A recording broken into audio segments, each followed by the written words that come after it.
السلام عليكم ورحمة الله وبركاته. النهاردة هنعمل لكم السمسمية الجميلة دي، هشة ومش مسكرة جامد، وحاجة زي الفل بطريقة سهلة وبسيطة، وحاجة ما شاء الله جميلة جدا.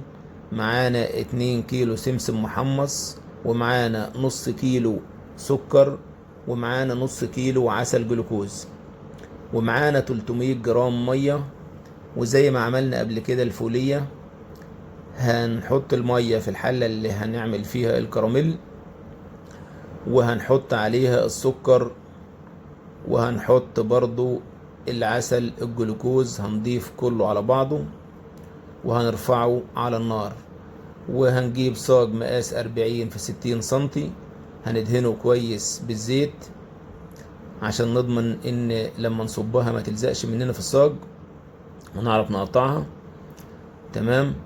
وهنجيب المردانة بتاعتنا اللي هنساوي بيها السمسمية، وهندهنها برضو زيت زي ما دهنا الصاج بالظبط عشان ما تلزقش معانا واحنا بنفرد.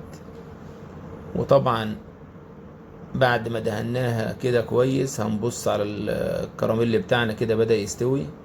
هو كده استوى تمام وكده زي الفل، خد اللون الذهبي.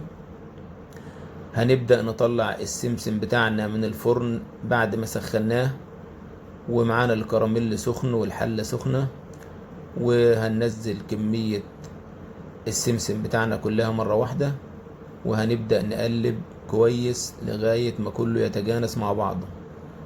وهنبقى حريصين في موضوع التقليب عشان الكراميل بيبقى سخن جدا. وطبعا بعد ما يتجانس كله مع بعضه هنبدأ نحطه في الصاج بتاعنا بسرعة قبل ما يشد مننا. تمام. وهنجيب الرولة بتاعتنا او المردانة بتاعتنا وهنفرد كويس جدا لغاية ما نساوي كل الاطراف بتاع السمسمية، وكلها تبقى ارتفاع واحد ومقاس واحد.